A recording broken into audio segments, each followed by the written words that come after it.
Alright everyone, welcome back to another Watch and Talk here on Automotive Anatomy. I had to restart the intro because I yawn. It's currently close to 10 p.m. and you gotta learn how to, do a lot of different things in a short amount of time. So, as you guys can tell, I put in new wheels for Rosie and she's looking good, man. I mean, the quality of the ride is not horrible. I know it would be horrible for some of you guys, but I can still manage it. Big dips, yeah, there's rubbing. Full lock, half lock, there's rubbing. I've actually stalled a couple times because the tire gets a little stuck on the inner and the fender, so I have to give it a little more gas than usual. But it's part of it, man. It's part of the game. It's part of the fun. And if you're not enjoying it, get out of it. Or go with the fitment that you want. And this is what I want. Wheels are 15 by 6.5 plus 0 offset and 205 60 tires. And man, I could not be any happier with the result. However, today we're not going to be talking about happiness. We're going to talk about hate. I'm kidding. We're going to be really discussing a topic that I've had in the back of my head for multiple reasons. Obviously, depends on where you work, how you work, who you work with. I think that there's, as you guys can tell right there, I need a new bucket. Keep breaking things. I really do think that a good work experience is really determined mostly by the people you work with. I mean, you could be doing something that you love or something that you dislike, but it really comes down to the people that you work with. Because if you do something that you love, but the people that you work with are not the best, especially your supervisor, it makes it very difficult to do your job. You're still going to go out and perform whatever that is, but it makes it very difficult.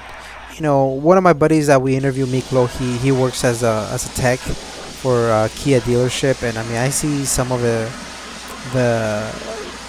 jobs that he has to do, and this guy's busy, man. Like, he's working nonstop. Like, he has no time to talk to his buddies or whatever. He's just working. But imagine all of that plus a micromanaging supervisor, I don't know. It just adds to it, Like, if he's great, he's good at his work, but can you imagine? It deflates you, Like, when something's, hey, this wasn't done, blah, blah. It's like, okay, well, I've been at it for 6 hours in a row. I haven't had a break or whatever the case may be, And so that's kind of what I want to really discuss. How to deal with, I guess, bad bosses.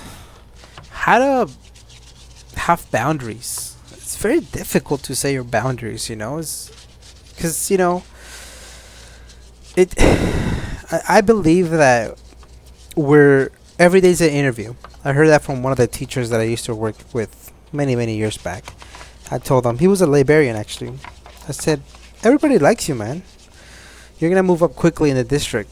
And he was like, every day's a interview, Gus. And it stuck by me, and I understood what he said. One day people will love you, and the next they can't stand you, and usually is when they can't get something their way, or you're not willing to just go with the flow that pleases them.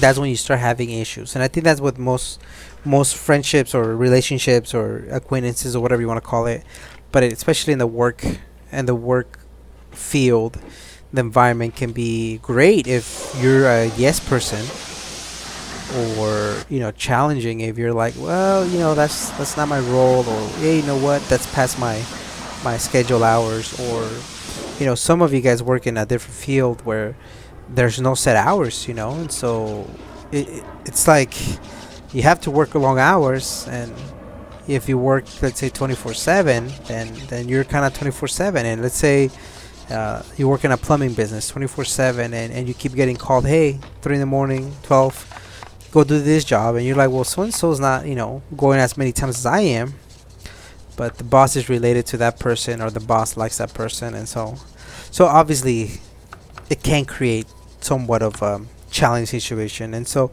obviously, as you guys know, Washington Talks are really the place for me to share some stories, and I think I just wanted to go in chronological order on some of the more challenging supervisors I've had. My very first job was in Pizza Hut back in when I was a junior. It was that summer between sophomore and junior year of high school, and they were cool. I mean, there was nothing crazy. I worked there. That was that. I don't think. I think the supervisors there were really chill with me, and so they didn't really. I don't know. I guess I don't really like to use this word as quote unquote threat or quote unquote challenging to their position. And I think that was they were cool with me. They just liked me. They would call me in, even when I was in schedule, and I was like, yeah, sure. I'm in high school. Like, what else I gotta do? And I'm thinking, 4 hours is gonna be, I was doing my math. If I work 4 hours, four times. I think at the time the minimum wage was $7 or 6.50. I was like 6 times 4, 24. Taxes. I can make $20, and that's a lot of money. But I think my very first experience was I worked at Arby's, and that's a fast food joint, roast beef. Not one of the most popular fast foods, but I worked there for 5 years, and I remember how I got the job. I applied one day. My buddy dropped me off from college, and I said, you know what? I've applied to all the restaurants except this one because it was brand new, and I ended up going. I applied, and I always knew, when I speak with the manager in charge, and so a lady was like, "Oh yeah, I'm the manager right now," and we had a chat, and this blonde lady, she was cool, man. I was like, you know what, I graduated from here. I'm going to school for this. She's like, okay, cool. And a couple days later, well, after I finished that conversation with her, she was like, well, I'm actually the manager plus the owner. So I was like, oh, that's nice. I was like, oh, good. I was talking to the owner. I think she did it on purpose because a couple days later on my birthday, I remember getting a call to the house line, and it said Arby's, and so I was like, oh shoot, why would Arby's be calling me? And yeah, I got the job, and obviously fast food opened up my eyes to what a lot of people with quote unquote a title, how they act. And so it was a cool experience because from 19 to about 24 I worked there, and I started as a cook and slash dishwasher, and then you know by the time I left, I was a shift leader, an underpaid shift leader, I should say.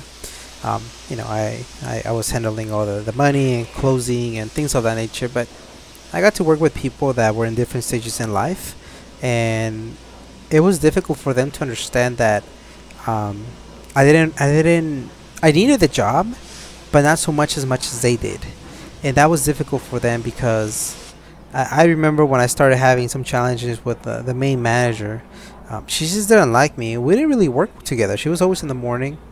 Um, and I don't know why she just didn't like me, but it's just something about it, and it was one of those things where every morning she would leave a note like, "Hey, this wasn't done right last night. This wasn't done." I was a closer, so I was like, and have had to, back then I didn't know how to articulate myself. I still don't. I still don't know how to explain myself perfectly. I'm getting better at it, I think, and that was a good experience, because the owner of that place, the same one that hired me, she told me one time when I was like, venting to her, and I said, not just her, but this and this. She looked at me. She said, "You won't be here in 5 years. Don't stress too much about it." And I was like, "What do you mean?" She goes, "You're not gonna be here in 5 years. They will be."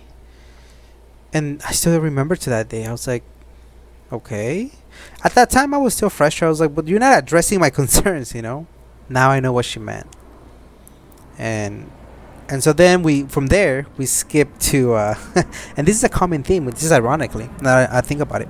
So from there, I get a job at a school district. This is my first school district job. So I'm a custodian, and I know 9 out of 10 people are not going to believe me, but I used to, like, one of my dreams was to be a custodian. Growing up, it's always thinking survival. You're not thinking like, oh, I want to go get a degree and do this and follow your passion or whatever. No, you're thinking like, how can I get a job that's gonna be, all year round. And I remember there was, the custodian at my elementary. She was a custodian when I was there as an elementary kiddo. I went back many years later when I was in college. She was still there, and I was like, well, then there you go. They don't fire her. And I don't think she was a good worker, but that was not the point. The point that it rained, it was shiny. She had a job, and so I always wanted to be a custodian. I don't know why. I guess that's why I'm recording myself cleaning my car. I'll clean if I get paid, I guess, or if I'm cleaning something that I like my car. I won't clean at the house. That's something my wife can attest to. But yeah, I think I find it therapeutic, and I was like, I like custodian job. I think it's cool, and you get to work, all year round, and so I get this job as a 24-year-old, and mind you, it was a head custodian job. That in the custodian world is a big deal, and I didn't understand it. I think that was part of the frustration from my immediate supervisor. He didn't understand that I was how I got to the place that where I was. The same thing, I went through the interview thanks to my counselor, my high school counselor helped me out, and he put in a good word for me, and he told the principal, this is a good kid, man. He's been working his butt off, working fast food. He's finishing his bachelor's. He really wants to get his master's, and pursue education. And so I think the interview was already done, by my counselor. It was just a matter of me showing up, and for them to see, um, the person that I was. And now that I think back, I took this very dark purple shirt and this purple tie, and probably not the best attire for a custodian or any interview, not even a custodian, just any interview. And But I wore a tie. I was skinny back then. I could rock it a little bit more, so I got the job. And I didn't know how big of a deal it was to be a custodian. By the way, I haven't changed the angle because I was taking pictures, and I really like the way the car looks, just sitting there with the soap. And anyways, so I got the job, and I was like, dude, this is gonna be a great. The guy that was working there, I was like, he's gonna be an awesome guy to work with. I knew him when I was in high school. He was super nice with me, as a student. Well, once you get to work with somebody, you get to learn a little bit about them. And I tried. I tried getting him Christmas presents on his birthday, and he's just not in a good space. And so with him, I did not have any good skills at setting boundaries. What I mean by that, he would text me on Saturdays and Sundays, late at night, hey, this wasn't done right, hey, this, and that's super uncalled for. In education in general, whatever field, whatever position in education, you're contracted Monday through Friday. You're not an admin. Admin sure can get emails or texts on Saturdays and even Sundays. That's their role. That's how they chose to.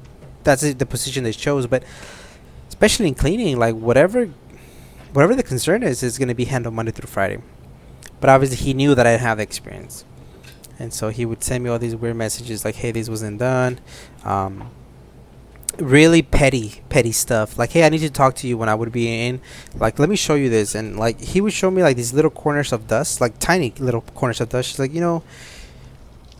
in many occasions he would say it's my fault because I remember one time he told me it's my fault because I didn't teach you how to sweep. And I was like, okay. Another time it's like, hey, it's my fault because I didn't teach you how to mop. And I was like, okay. Like, it's almost like demeaning, trying to make somebody feel bad. And mind you, the job was done right. I'm not trying to, blow my own horn or however they say it. This guy I believe he still is very unhappy. He retired finally. I heard my brother works in the district, so he's like, yeah, he retired. I'm like, thank God. He was already retired from like 10 years ago. He just, collected a check. And if he hears this, I would say it to his face right now because now I'm in a different position. I'm more mature in the sense of, I guess I'm not more mature because I'm willing to say it to his face, but I'm more willing to say it. And the reason why I didn't talk back, the reason why I didn't set boundaries was because in my naive mentality, I thought I don't want to get the administrators mad because when I'm done with school, I know they're going to help me out get a job. Well, the administrators knew about him. They knew how he was, and I was just young. Funny story. One of the admin, he got his own school, and then he's like, "Hey, there's gonna be a counseling position. It's yours if you want to take it." But it was only part time, and I was still in school, and that was cool for him. I'm never gonna forget that he was gonna give a custodian an opportunity to start as a counselor, at a new school that he was gonna go, and so that would have been a new principal and a new counselor. He knew he was gonna get into a headache, and so it was only half a year contract. and I couldn't do it, man. I had so much debt back then. Like, I had so much stuff to pay off. My allowance back then was like $50 every 2 weeks. I just couldn't do it. I was afloat with both jobs. I mean, I was paying. I mean, my morning job at the different district as a teacher assistant, every single penny I took pride in putting it towards the student loan. So that was, I didn't touch a single penny for anything. And then my night job, it was like, 60% towards bills, um, and the other 40%, I think it was for food, and then for savings. Just like I have a little rainy fund. But this boss, man, never put any stop to it, and until the end, when I, 3 years, no, yeah, 4 years later, I finally, you know, I got to the point where I was pissed, and what, there was so many things. I mean, I don't have enough. I didn't watch the card for the long to explain, but the worst thing that got to my head, I didn't want to go to work anymore. I was tired of it. Saturday mornings, Sunday mornings, text me, and I was like, what the heck? And I remember one time it was like around 5:45 p.m. I mean, he's supposed to go home, and he did go home. Came back like around 6, and I was vacuuming my room, one of the rooms in my run, and he's like, hey, I need to show you something. So I'm like, what's up? So we walk across the freaking school. He takes me to this little tiny like side of the kitchen, and he's like, look, there's a little bit of dust there. I was like, what the I lost my shit. I was like, okay. So after that, I hit up my wife. I'm like, oh, at the time she was my girlfriend. I'm like, what the hell is wrong with that guy? Why is he so unhappy? Like, what the heck is wrong with him? And so she's like, I would say write it up and send an email to the principal, the assistant principal in charge of, in this case was activities slash, maintenance and things like that. So I did, and she was cool with me. She was like, what's going on? And so I explained everything, like this and this, but I never had it in writing, and so I didn't know how to do things right. That was the thing. But I think she definitely did have a chat with him, because he stopped, with the text messages. He stopped with, the nicknames that he had for me. I mean, for me, he used to say, you're like a little dog, because they say on the radio, like, oh, we need a translator, and you're like, oh, I'll be there. And he could hear that, because instead of going home at 3, he would just listen to the freaking radio to see what I was up to. It's pathetic. It's petty. And he had no life. To this day, I don't think he has a life. That's why he would go back to the school. He was off at 3, go home for a couple hours, and come back from 6 to 10, and he was walking around the school, and then he would be like, hey, I need your help with this, like, super uncalled for. Like, that was not, but I didn't know back then. And that was his life, man. Sundays he was at school the whole freaking day. That's the reason why he was texting me like, hey, this wasn't done. And the way I dealt with that, I kept it in the pursuit of trying to get a job, and until I couldn't. So now I know that you have to speak up at times. You have to know what is out of boundary, what is not, what it is. Make a note, and proceed from there. So that lasted about 4 years, and man, that job gave me white hairs, man. That job stressed me the f out, man. Just like working with that guy. But anyways, I finished my schooling, right? So now it's time for me to get a good job that I'm thinking, oh, cool, I'm going to be working with professionals. They're going to be respectful. They're going to be, super motivated to, help others, especially students. And they're going to help me, be a better person, blah, blah, blah. So I end up getting hired many hours away from where I live at the time. And then I get introduced to, this individual who's like the head of the department, but she's not really our supervisor. Boss. I don't even like that word, boss, but she's not my supervisor, but she's the immediate one, right? But she like took on a whole different role. Like, she would be going home for hours because she needed to take her dogs to go pee, and I was like, okay. But we couldn't go, we couldn't leave early because, oh no, there's so much to do and I need you to do this. I mean, like I mentioned before, I was the first one to be in the office at 7. And then she would be in about 7:30, and so when she would come in, it was just us two, and I would say morning. She wouldn't respond some days, like that, like she hurt me. And some days when she was in a good mood, she'd be like, "Oh, good morning," It's like, damn, like, but I like I mentioned before, don't stop being nice because of bad people. So every single time I say good morning, sometimes she wouldn't. I'm like, okay, I know how you are, and she would go in her office, come back, and complain. I need you to do this. I need you to do this. Like, it's bad, dude. Like, she had no respect. And I mean, she would text us on Saturdays here and there, but nothing compared to the old.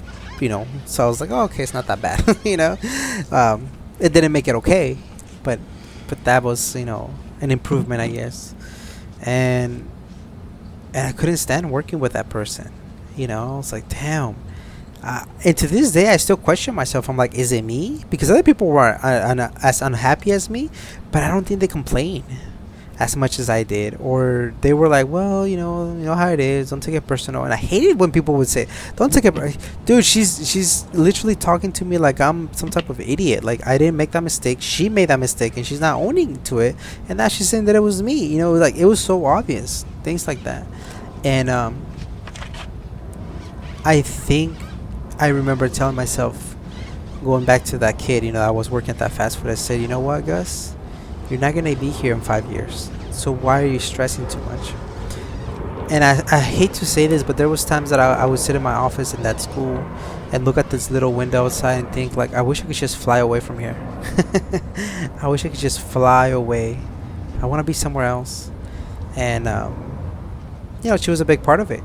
She taught me that just because we're in an educational setting with quote-unquote professionals with a master's degree, that's just a paper.